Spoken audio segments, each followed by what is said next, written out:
se combinan con alguna, o se unen con alguna proteína y forman anticuerpos. O sea, el organismo forma anticuerpos. Normalmente una respuesta inmunológica es cuando el organismo produce anticuerpos para defenderse de sustancias extrañas o que el organismo considere extrañas. Por ejemplo, una célula cancerosa llega a ser una sustancia extraña, no común. Entonces el organismo va y lo destruye, lo fagocita.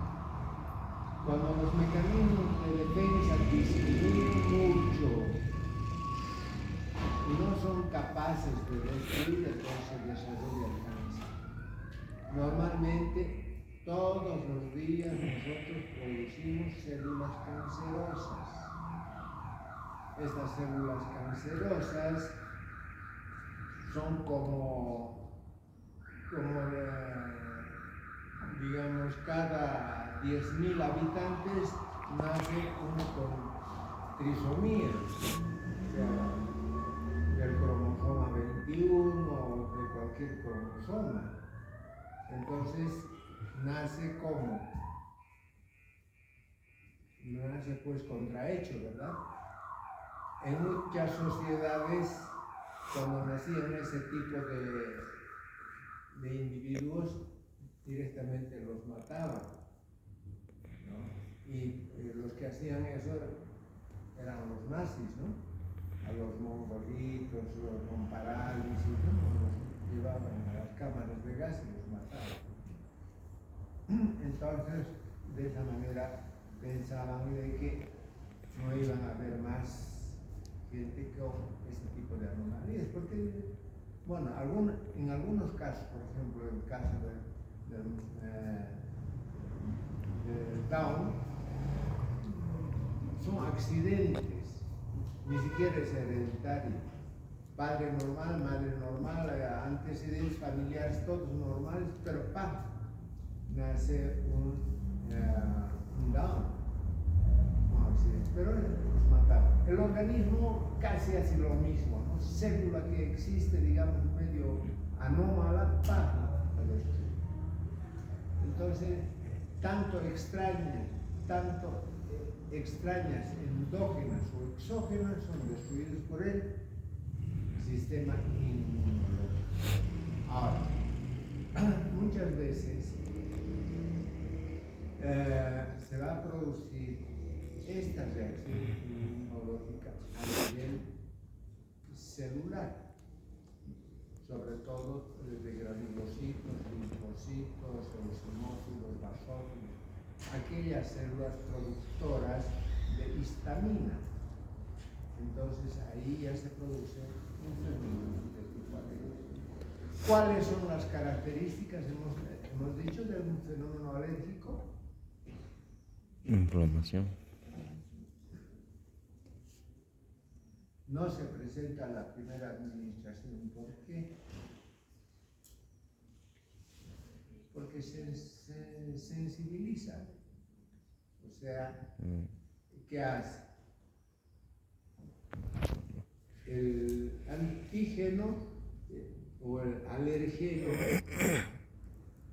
entra en la célula, pero no se va a producir ningún fenómeno en tu cuerpo. Entonces, ¿qué va a hacer? Recién como ve que el alergeno entra en la célula, recién se va a sensibilizar. Es un periodo de sensibilización donde no existe ninguna reacción, no hay prurito, no hay edema, no hay nada. Es un periodo de incubación también se llama. Pero a una segunda exposición y hay anticuerpos y ahí se produce el fenómeno alérgico. Entonces, en este periodo de sensibilización se van a producir las células que normales están, después se forman las células APC que se llaman, ¿no? Las sensibilizadas, que nos van a dar dos tipos, las células C y las células B. Las células T, aquí están ligadas a la alergia tardía, ¿verdad? A los linfocitos sensibilizados.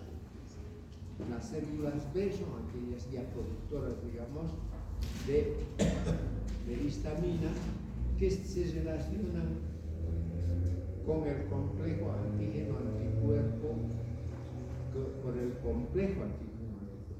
O sea, hemos hablado de 4 tipos de alergia. ¿Cuáles son?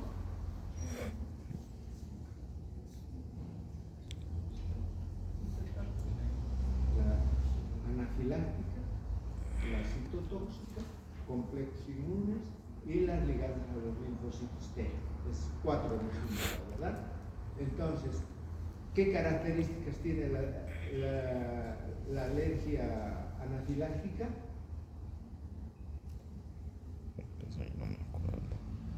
Que el anticuerpo está ligado a la célula. Viene el antígeno y va a producir el fenómeno anticuerpo. La citotóxica, al inverso, el alergeno está pegado en la célula. Viene el anticuerpo, va a hacer el complejo, va a producir el fenómeno alérgico, ¿no? Las ligadas a los complejos inmunes, antígeno y anticuerpo, están fuera de la célula. Van a la célula y van a producir el efecto alérgico. Y la alergia tardía ligada a los linfocitos T, a los linfocitos sensibles, ¿no? Entonces, ahora, este fenómeno, estos fenómenos alérgicos pueden producir a nivel de todas las células del organismo. Si es del pulmón, ¿qué nos va a producir? Por pulmón, bronquios, asma o enfisema pulmonar, una de las dos cosas. Si se presentan en los ojos, que va a haber una conjuntivitis de tipo alérgico. Si se presenta en la nariz, una rinitis de tipo alérgico. Chorrea bastante, hay rinorrea, molesta mucho, ¿no? En las alergias digestivas, en los intestinos. Ahora, hay otras, ¿no? Si es en la piel, nos va a producir una dermatitis, ¿no? Y así en diferentes órganos o sistemas. Existen dos tipos de... si es a los pulmones, a nivel de los pulmones, ¿qué va a producir? Asma. Asma, ¿no? Bronquios y pulmones, sobre todo bronquios, va a producir asma.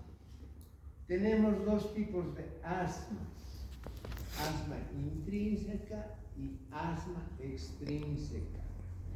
El asma extrínseca es la que normalmente tenemos una reacción antígeno-anticuerpo, puede tener alguna relación, digamos, con antecedentes familiares, nos van a dar ataques asmáticos, broncoconstricción, etc. Todo lo que corresponde y lo que conocemos a una reacción alérgica normal. También se llama esto asma extrínseco o atópico. Después el asma intrínseca se llama también, es un asma no muy común, se llama idiopática porque su origen no se conoce, y en este caso hay una cantidad normal de inmunoglobulinas. En el extrínseco hay aumento de las inmunoglobulinas. En la intrínseca, las inmunoglobulinas están en número normal, ¿no? Pero existe eosinofilia, o sea, hay gran cantidad de eosinófilos en esta alergia intrínseca. Por suerte, digamos, es muy raro, ¿no? Clínicamente encontramos una obstrucción bronquial igual que la extrínseca, ¿no? Entonces, esa es la diferencia. La diferencia fundamental es que en la extrínseca hay inmunoglobulinas aumentadas, lo mismo que eosinófilos, leucocitos y linfocitos. En cambio, en la intrínseca, las inmunoglobulinas E son normales, lo que sí existe eosinofilia. ¿De acuerdo? Muy bien. Entonces, todos estos se manifiestan, o todas estas se manifiestan con broncoconstricción, estimulación de la musculatura lisa de los bronquios. Entonces se contrae, y al contraerse se engrosan las paredes de los bronquios, disminuye la luz de los bronquios, entonces hay sensación de falta de aire, sensación de asfixia, ¿no? Esas son las características clínicas que hemos estudiado ya en los explicaciones en este momento. Yo creo que en la primera parte, en farmacología general, hemos estudiado también alergia como una respuesta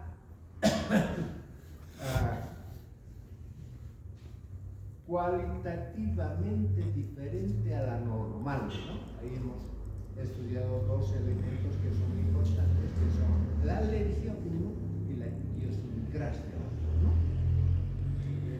Seguramente saben de qué estoy hablando, seguramente, si es que Idiosincrasia no tiene ningún motivo. Vamos a ver cómo se hace un diagnóstico de la enfermedad alérgica. Nosotros se nos presenta un individuo alérgico a una determinada sustancia, entonces tenemos que valorar qué es, digamos, cómo se está presentando. Lo primero que tenemos que hacer es una historia clínica. Dentro de esta historia clínica tenemos que hacer uno eso. Dos, con qué frecuencia se presenta la enfermedad. Después, si existe un agravamiento del cuadro. La tolerancia a los medicamentos, si es que existe tolerancia a ciertos medicamentos específicos, en este caso a fármacos, digamos, antialérgicos, ¿no? Sí. Y la evolución, cómo va a ir este enfermo con el tratamiento, cómo evoluciona con el tratamiento. Entonces eso tiene que estar bien claro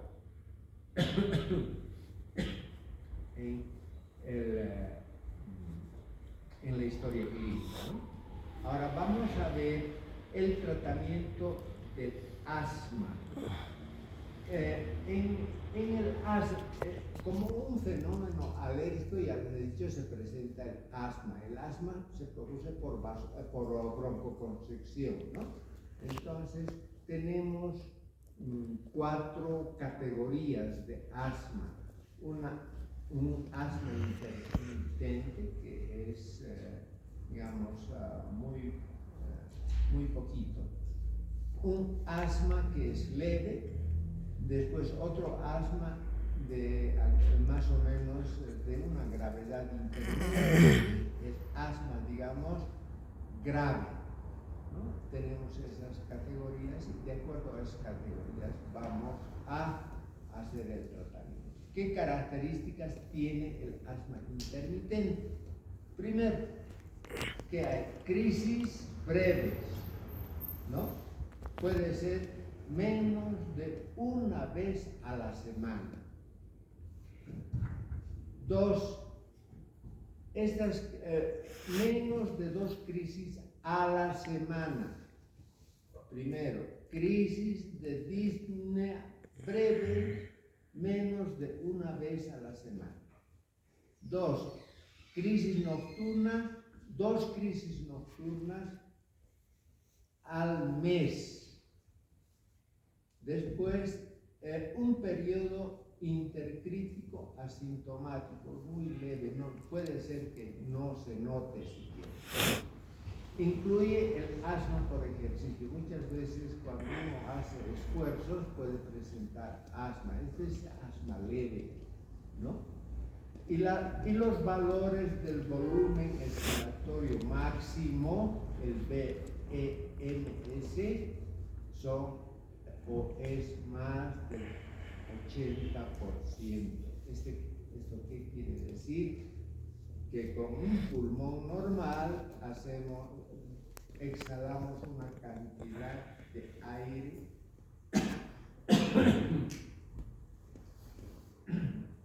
que, sumado al espacio muerto, o sea, cuando se exhala, entonces se bota el aire, pero existe todavía un aire residual en el tracto respiratorio, no en los pulmones, en el tracto respiratorio.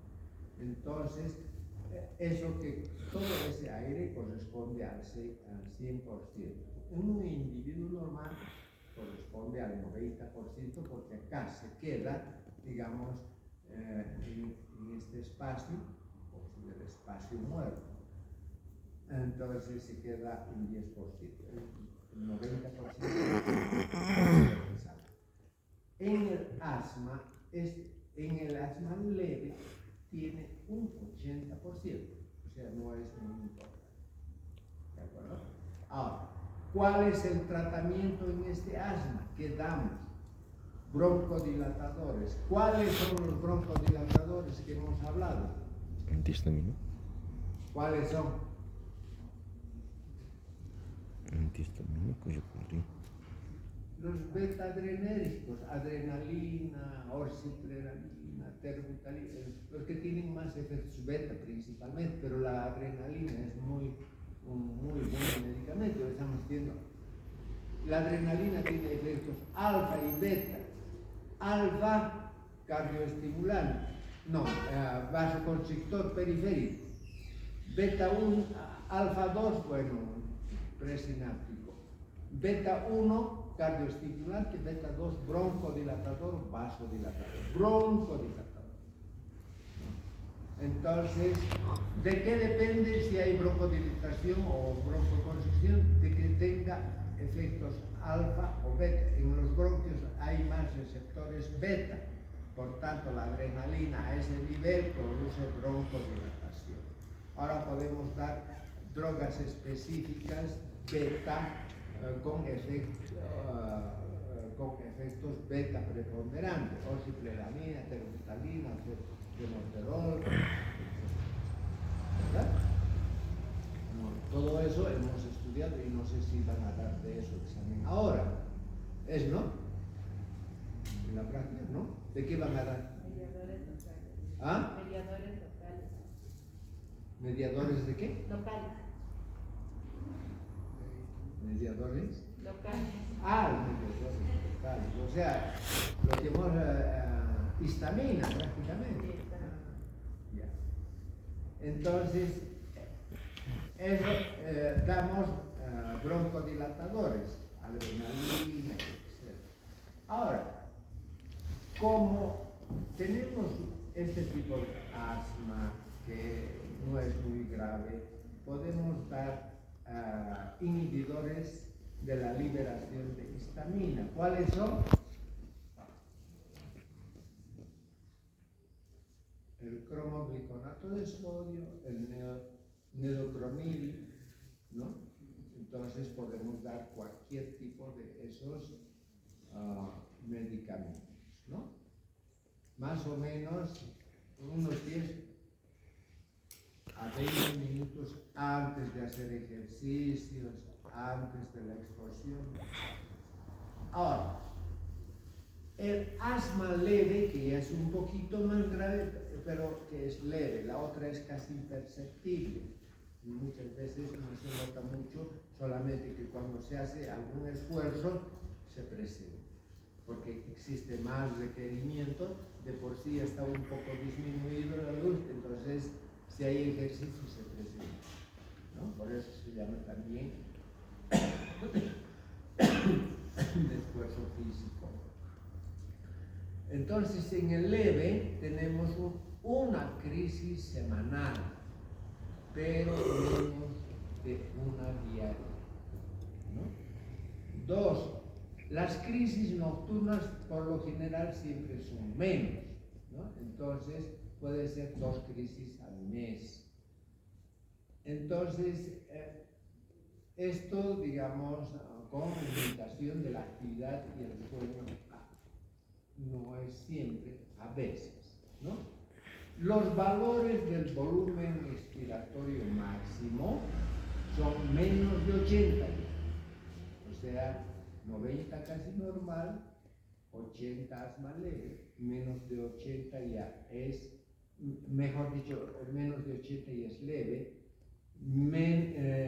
de 80 es más o menos intermitente, que se llama. Asma intermitente, leve, ¿no? Ahora, ¿cuál es el tratamiento? Vamos a dar siempre broncodilatadores, ¿no? Entonces, ya les he dicho los fármacos que hay que dar. Además, en estos casos ya damos corticoide. ¿Qué es el corticoide? Es un fármaco antiinflamatorio de acción rápida y espectacular. Por eso en todas las enfermedades inflamatorias dan corticoides. Los corticoides tienen una sola acción. ¿Cuál es esa acción? Acción antiinflamatoria, ¿no? Ahora, lógicamente que eso nosotros sabemos como antiinflamatorio, pero las funciones de los corticoides son otras, ¿no? Normalmente en el organismo. Generalmente cuando existe una enfermedad donde se requiere corticoides, se produce el hipercorticismo porque damos sin que el organismo necesite más corticoides, solamente por su actividad antiinflamatoria. Damos harto corticoides en la artritis, en la dermatitis, en las alergias, ¿no? Entonces damos broncodilatadores de acción prolongada como la teofilina. La teofilina no es, digamos, una adrenérgica ni bloqueante adrenérgica, es una xantina. O sea que quienes tienen teofilina son la cafeína, el guaraná, cola, todos esos fármacos estimulantes del sistema nervioso central tienen teofilina, ¿no? Pero esta teofilina también puede tener o tiene acción broncodilatadora que solamente en algunos casos se utiliza, ¿no? Muy bien. En los niños podemos dar corticoides o una cromona.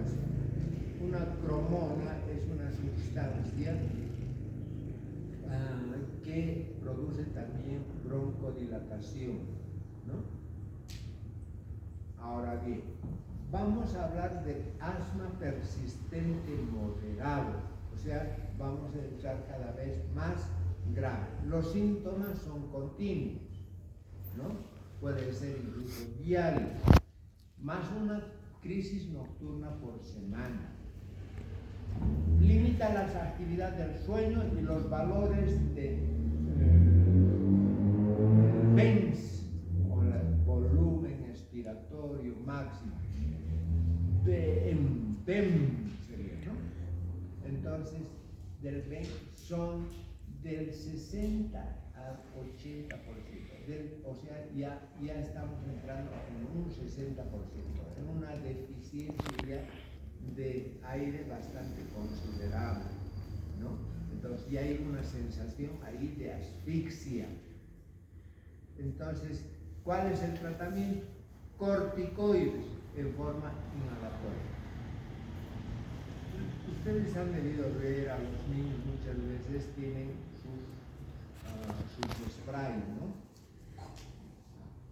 Entonces, en esos sprays casi solamente se da broncodilatador para que se le pase esa sensación de asfixia, ¿no? Pero también se puede dar corticoides en esa forma, ¿ya? ¿Qué se da? Hidrocortisona. Se da un broncodilatador, puede ser adrenalina o cualquier tipo de broncodilatador, unas 3 o 4 veces por día, ¿no? Podemos dar antagonistas de los leucotrienos, o sea, ¿cuál es inhibidor de los leucotrienos? El silvetones, ¿no? Bien, entonces hasta ahí digamos estamos en moderado. En el grave los síntomas son continuos. Generalmente es un tratamiento hospitalario, ¿no? Son mucho más intensos por las noches, nos dan crisis nocturnas, ¿no? Entonces limita la actividad del sueño y el BEMS es menos del 60%. El volumen expiratorio máximo es menos del 60%. El tratamiento es hospitalario, ¿no? Con corticoides,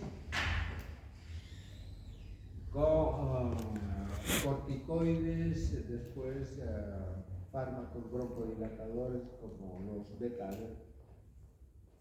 adrenérgicos, incluso por venoclisis se lo hace. El tratamiento es grave. Ahora vamos a ver, existe una tabla que es la 811. En esta tabla está, digamos, cómo se presentan, digamos, los diferentes elementos en el asma leve, moderado y grave. No está el intermitente porque es casi normal, ¿no? Entonces, en la expiración forzada, el volumen de expiración forzada es más del 80% en la leve, en la moderada esto es más elevado, ¿no? De 60 a 80, y en la grave menos de 60. Eso es lo que acabamos de decir, ¿no? La disnea en la leve es por esfuerzo, por ejercicio, ¿no? En la moderada puede haber ese asma simplemente hablando, y en la grave espontánea y en reposo, ¿no? Ahora, la saturación de oxígeno en la leve es del 95%, en la moderada menos del 95%, puede ser del 91 al 95%, y en la grave menos del 91%, ¿no? Ahora, la relación oxígeno anhídrido carbónico, entonces, es en la leve es casi normal, ¿no? O sea, la relación en la sangre oxígeno anhídrido carbónico es casi tiene que estar en equilibrio, ¿no? En la sangre arterial hay más oxígeno, en la sangre venosa hay más anhídrido carbónico. Es de por sí, ¿verdad? Y una vez que van a los tejidos, depositan el oxígeno, captan el anhídrido carbónico y van otra vez al corazón, al pulmón, al corazón, de ahí al pulmón, ¿no? Eso es la circulación menor que se llama. La circulación mayor a todo el resto del organismo. Cuando hay asma hay un sonido, como silbando, que se llama silibancia. Esa silibancia en el asma leve es apenas perceptible. En el asma moderado ya es intensa. En la grave es mucho más intensa o puede estar ausente, ya, como ya no hay aire que salga y entre a veces, entonces cesa eso, ¿no? La frecuencia cardíaca en la leve está menos de 100, en la moderada está de 100, 120 y en la grave está mucho más de 120. ¿Por qué se produce esto? Porque en el asma grave hay taquicardia. ¿Por qué? ¿Ah? ¿Por qué hay taquicardia? ¿Hipotensión? ¿Ah? ¿La hipotensión? No te entiendo. ¿La hipotensión? La hipotensión, pero más que todo, ¿Es compensatoria? son activados los quimiorreceptores. O sea, cuando hay más, en el asma, como ya no hay buena oxigenación, hay sobrecarga de anhídrido carbónico. ¿Y esto qué hace? Estimula al centro que vasomotor, que es el corazón, que va al cerebro, del cerebro donde va a los corpúsculos, mediante qué nervio, el neumogástrico. Ahí se produce bradicardia o taquicardia según la necesidad, pero por captación de estos sensores que están a nivel del callado de la aorta, de que si aumenta el oxígeno o disminuye el oxígeno, ¿no? Cuando aumenta puede haber alcalinidad o cuando disminuye acidificación o acidosis, porque se produce anhídrido carbónico o ácido carbónico disuelto en el plasma, es ácido carbónico, ¿no? Entonces es por eso que entonces todos estos valores damos en la leve, moderada y grave, ¿no? En la intermitente casi no. Ahora, cuando hacemos un tratamiento antiasmático, en el leve podemos dar broncodilatador y se puede solucionarse el problema. Puede ir uno a eso. En la crisis moderada damos oxígeno, corticoides, damos broncodilatadores, ¿no? Podemos dar hidrocortisona 200 miligramos intravenoso o prednisona de 20 a 40 miligramos por vía oral, ¿no? Entonces, no existe una buena respuesta al corticoide inhalatorio. Esto podemos dar por vía bucal o intravenoso. O cuando se hace este tratamiento, entonces, y se produce un asma grave que puede llegar a qué? Al paro cardíaco y muerte, ¿no? Entonces, cuando hay este paro cardíaco casi inminente, vemos que va a haber paro cardíaco, entonces damos oxígeno, broncodilatadores, hidrocortisona 20 o 200 miligramos intravenoso, ¿no?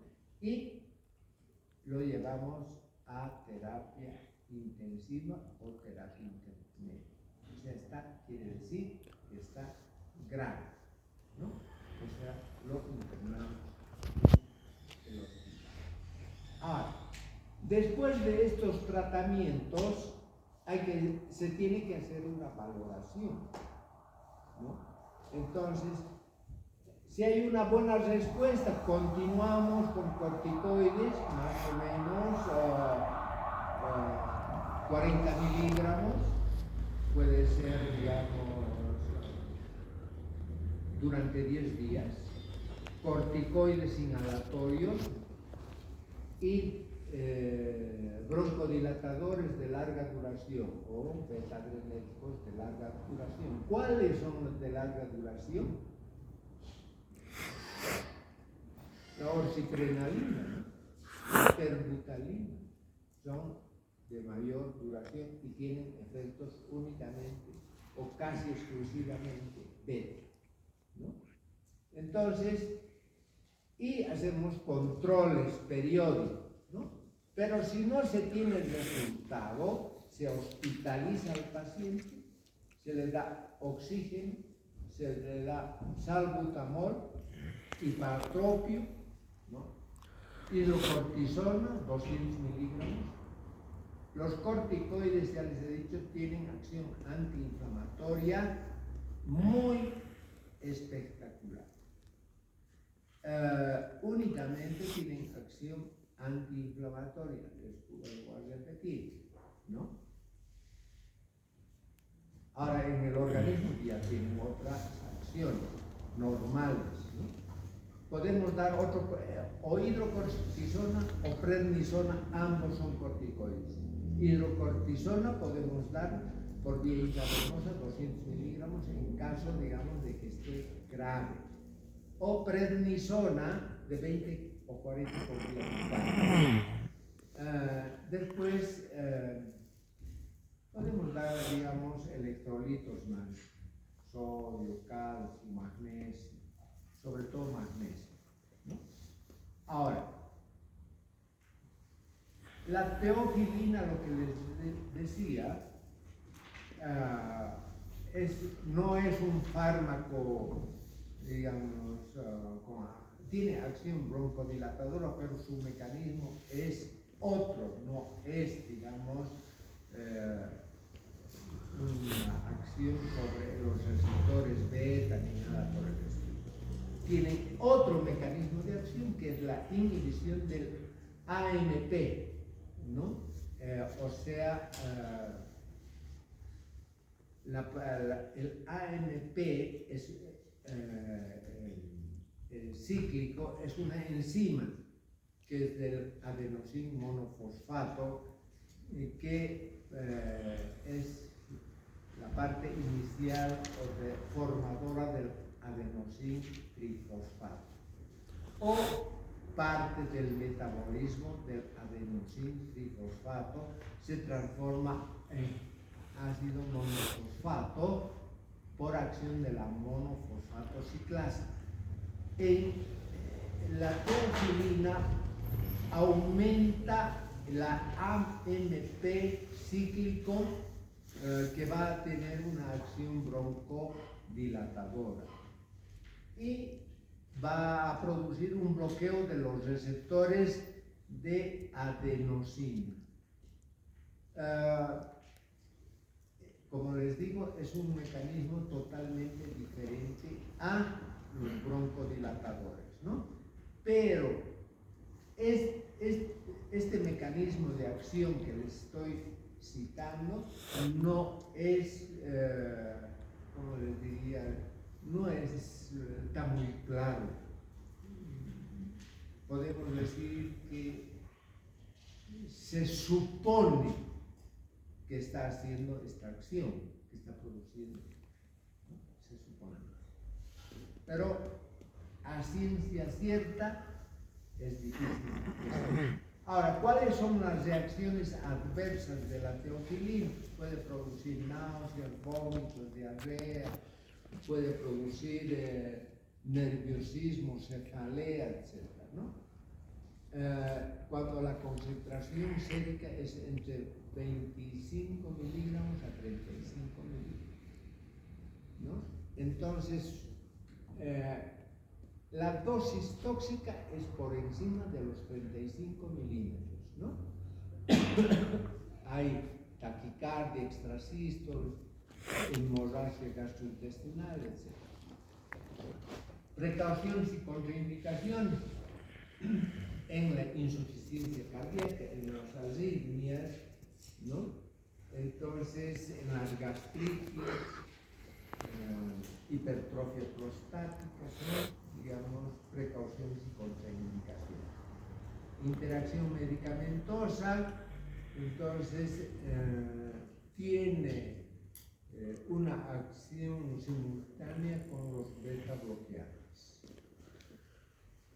Tratamiento con teofilina en las crisis asmáticas graves podemos dar como dosis de ataque de 5 a 6 miligramos kilogramo peso, con dosis de mantenimiento de 2 a 6 miligramos, de 2 a 3 miligramos, mejor dicho, como dosis de mantenimiento, y no sobrepasar los 10 miligramos día, ¿no? Esto podemos dar 3 veces por día, 2 o 3 veces por día, ¿no? Ahora vamos a ver cómo se trata la rinitis alérgica. O sea, no corresponde mucho el tema, pero como está muy próximo, digamos, a la cavidad oral, vamos a hablar un poco de la rinitis alérgica. La rinitis alérgica se manifiesta por ardor en la nariz, rinorrea muy, porque está todo inflamado la mucosa pituitaria. Y cuando uno está resfriado también hay rinorrea, ¿no? Hay moco. Entonces, ¿a qué se debe? A que se inflama también. Hay inflamación de ese lugar y hay rinorrea. Entonces, como en la rinitis alérgica, en toda inflamación hay acidez, ¿no? Entonces, para calmar un poco, podemos hacer un bañitos con agua tibia con bicarbonato, ¿no? Ahora, después preferimos, digamos, ya a dar fármacos antialérgicos tipo acelastina. ¿Qué es la acelastina? Es un antihistamínico de segunda generación, ¿no? Que se da por vía nasal, precisamente, al 1%, que tiene dos nombres, corifina y afluón, al 1% se da, ¿no? Entonces puede ser, digamos, unas 2 a 3 pulverizaciones por día vía nasal. Entonces ese sería el tratamiento dar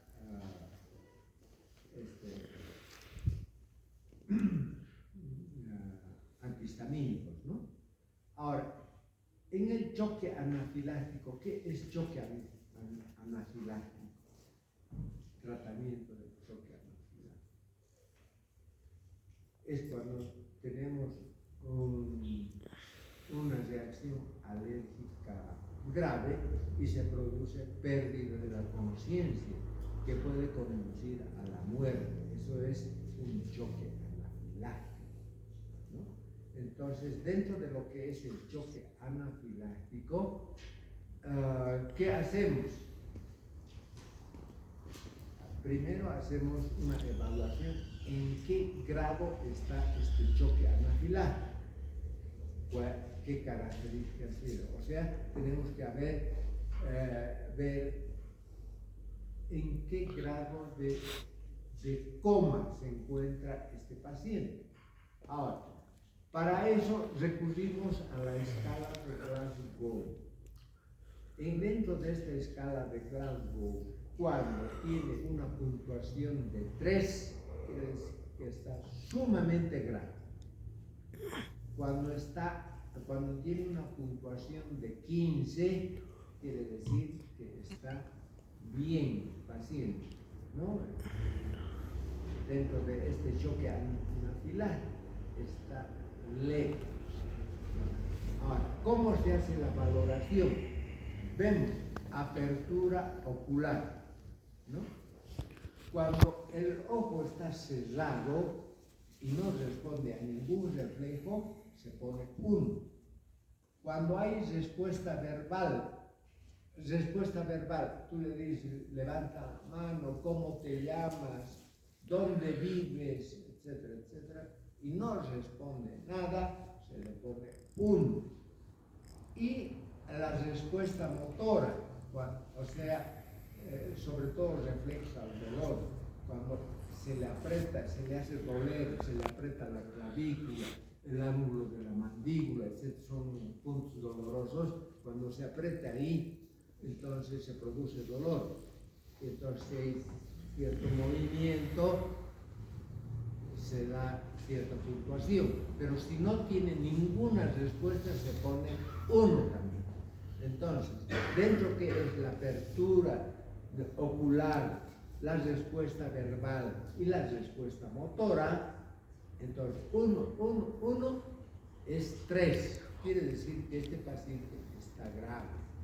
Ahora los otros, digamos, apertura ocular puede ser abre los ojos al estímulo doloroso, a una respuesta verbal o una apertura de los ojos espontánea.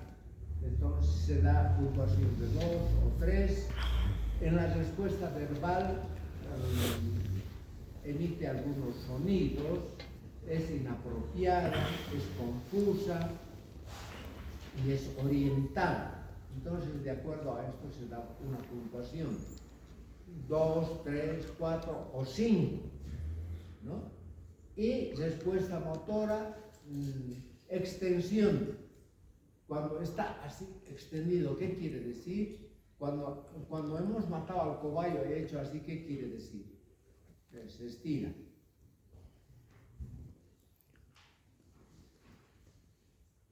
¿Qué hacemos? Pues ¡pum! Le damos un golpe en la nuca al cobayo. Le descerebramos, pues, cortamos prácticamente la médula a nivel de Eso la lo hago salida con las manos, no con del herramientas. agujero occipital. Se revienta ahí y listo, ¿no?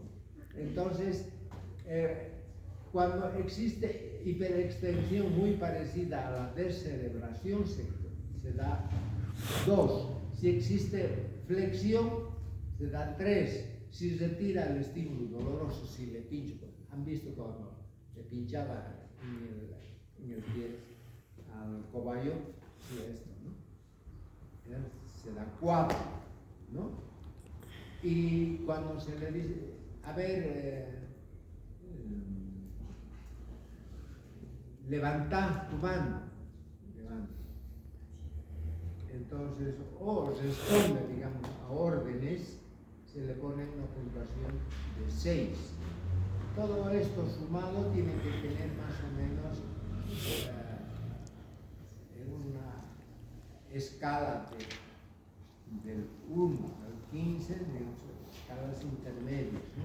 De acuerdo a esto vemos la gravedad en la que se encuentra el paciente. Muy grave, 3. No muy grave, casi muy leve, diríamos, 15. Tiene puntuación de 15. 15 es normal. ¿De acuerdo? Entonces, después de esto hacemos la valoración de las vías aéreas, ¿no? En el choque anafiláctico. ¿Están completamente obstruidas o no están obstruidas? Cuando están totalmente obstruidas, cuando está así cerrado, ¿cuál es la conducta que podemos seguir? Puede ser una intubación, pero si es que tuviéramos entrenamiento, o en todos los casos también, o hacer la traqueotomía, el corte aquí, que también se llama laringo, ¿qué se llama? Cricotiroidotomía, pero es más fácil decir traqueotomía, ¿no? Bueno, terminaremos, nos falta esto nada más. Valores cardíacos, existe taquicardia, bradicardia, etc. Entonces, de acuerdo a eso, vemos la gravedad también. En estos casos podemos dar ampollitas de dopamina, 5 microgramos, 5 kilogramos por minuto en solución de suero glucosado, ¿no? Pues puede entrar en 250 o en 500.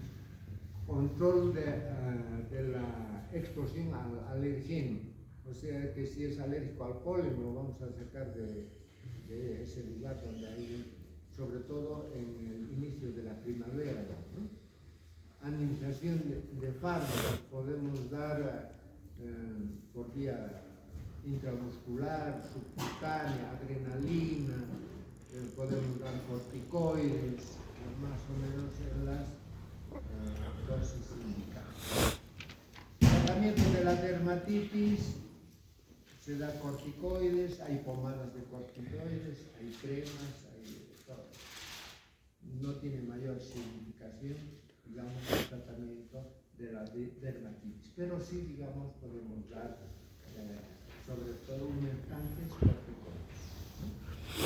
Bueno, con eso hemos terminado todo lo que corresponde a los médicos. Nos toca la próxima farmacología del sistema nervioso periférico, anestésicos locales. ¿De acuerdo? Pueden retirarse.